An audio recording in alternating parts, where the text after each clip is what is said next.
En 1965, le Code du travail se réécrit et avec lui l'histoire des femmes françaises. Le droit de travailler sans l'accord d'un mari tombe et c'était notre dernier obstacle à l'autonomie financière. Pourtant, seulement 18% des femmes franchissent le cap de l'investissement. Bienvenue sur Fortuné, le podcast qui change la donne.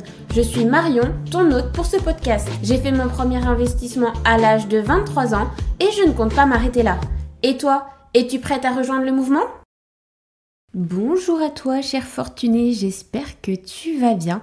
Je suis contente de te retrouver dans ce nouvel épisode qui fait suite au dernier épisode de Bourse qu'on a vu. La dernière fois, dans le dernier épisode, on a vu la différence entre les actions à dividendes et les actions de croissance. Et si comme moi, le petit côté dividende, revenu passif t'a intrigué, cet épisode est fait pour toi. On va parler des dividendes et de comment générer un revenu passif. Alors j'espère que tu es bien installé, monte le son et c'est parti.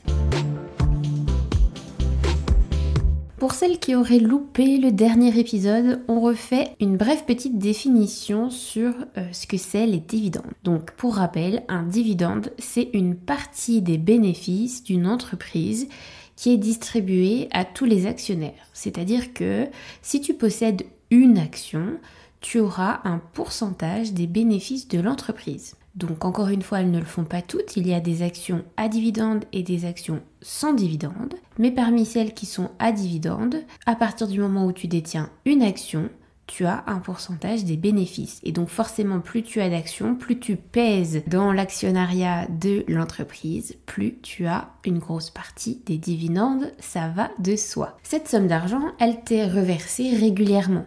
Ça dépend de la politique de l'entreprise. Ça peut être trimestriellement, semestriellement ou annuellement. Ça dépend. Il y a différents types de dividendes, mais ce qui nous intéresse aujourd'hui, c'est la capacité à fournir un revenu régulier sans lever le petit doigt. Pourquoi choisir des dividendes pour un revenu passif ? Alors premièrement, ils offrent un flux de revenus prévisible. Et le côté prévisible, c'est particulièrement attractif dans une stratégie de revenu passif. On sait à l'avance ce qui va nous être versé et quand. De plus, ces dividendes, une fois que tu les as touchés, en fait, tu peux les réinvestir, ce qui peut accélérer la croissance de ton portefeuille grâce à l'effet composé.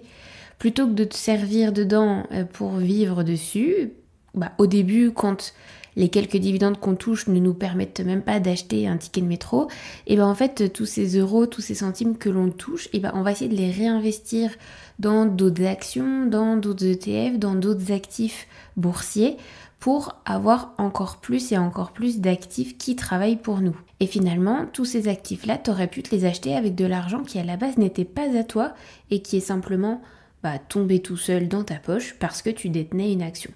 C'est plutôt pas mal quand même comme principe. L'astuce, c'est bien évidemment de bien choisir où investir. Et c'est ce qu'on va voir dans un troisième point.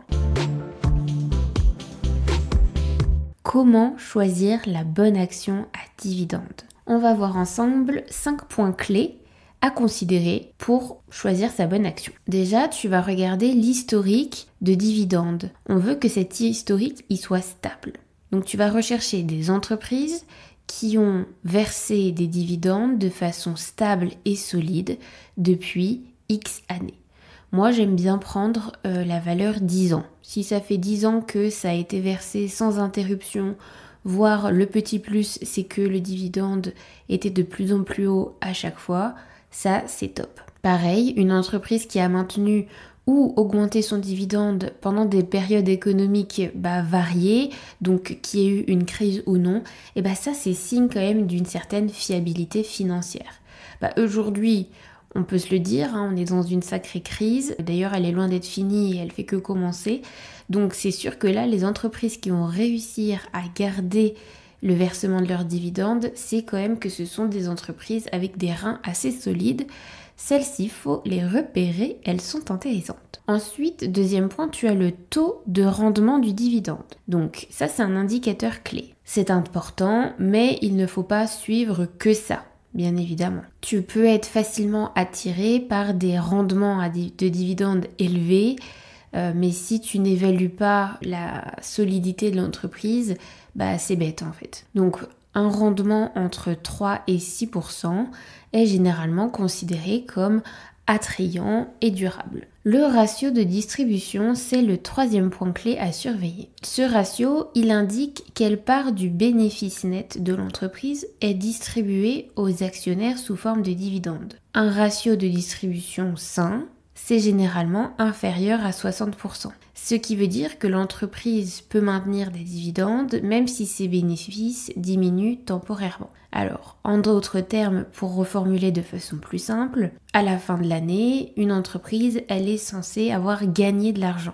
Donc tout ce qui reste en supplément, on appelle ça le bénéfice. Et dans ce bénéfice, si toute la totalité du bénéfice ou un très gros pourcentage du bénéfice était reversé en dividendes, tu te doutes bien que l'année où ils font un peu moins de chiffres, où les résultats ne sont pas top, potentiellement ça pourrait être difficile pour elles et de s'améliorer et de rester compétitif et de verser les dividendes. Donc c'est une entreprise qui verse des dividendes, ok, mais il faut pas qu'elle le fasse n'importe comment. Donc c'est important d'aller chercher donc ce qu'on appelle le ratio de distribution, qu'il soit généralement inférieur à 60%, ce qui lui laisse une marge de manœuvre donc de 40% ou plus, pour avoir des revenus qui varient et aussi pouvoir investir sur elle pour toujours s'améliorer et faire mieux l'année prochaine. Par exemple, si on revient sur les actions à croissance, celles qui ne versent pas de dividendes, eh bien elles ont un ratio de distribution de 0%. Donc 100% des bénéfices qu'elles gagnent, elles vont le garder, le réinvestir et l'utiliser. Donc là, par exemple, je dis une bêtise, si je monte une entreprise qui est cotée en bourse et que je mets un ratio de distribution à 50%, ça veut dire que 50% de ce que l'entreprise a gagné ira aux actionnaires et 50% je peux le garder dans l'entreprise pour la croissance, recruter, améliorer, faire de la recherche, etc. Quatrième point clé à surveiller, c'est la croissance des dividendes. Bon, on en a déjà un petit peu parlé, mais les entreprises qui augmentent régulièrement leurs dividendes offrent une protection contre l'inflation et qui indiquent une croissance financière. Parce que c'est bien d'avoir un dividende, mais si d'année en année il n'évolue pas, c'est comme si tu perdais de l'argent face à l'inflation. Donc c'est important de les voir augmenter. Donc c'est toujours important de vérifier l'historique de croissance et des versements sur 5 à 10 ans idéalement pour évaluer la tendance. Le cinquième point clé, c'est la santé financière de l'entreprise. Avant de t'engager en achetant des actions, c'est bien d'analyser comment l'entreprise elle va au niveau financier. Donc tu vas regarder les dettes, est-ce qu'elle est beaucoup endettée, est-ce qu'elle est capable de rembourser ses dettes, les flux de trésorerie, la performance du secteur d'activité. Voilà, ça ce sont des points essentiels pour évaluer si une entreprise peut continuer à verser des dividendes de manière globale ou s'il y a des signes qui montrent que c'est pas top au niveau des finances.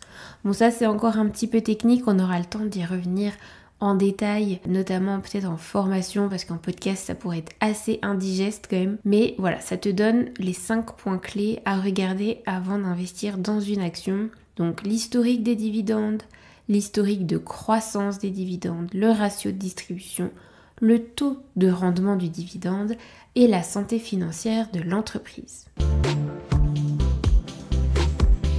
Maintenant, voyons un peu les erreurs à ne pas commettre.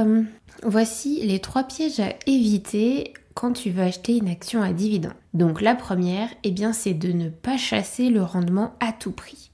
Un rendement élevé, c'est vrai, ça paraît séduisant.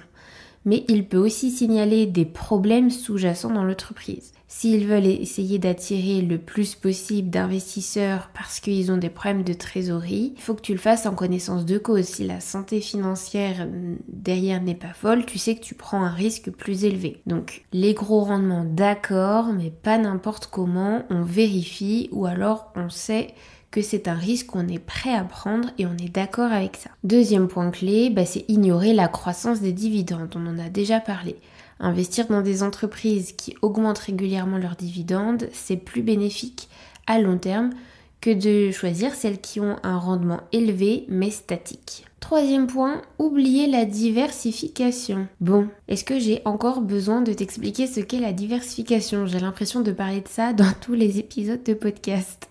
On ne met pas tous ses œufs dans le même panier, s'il te plaît.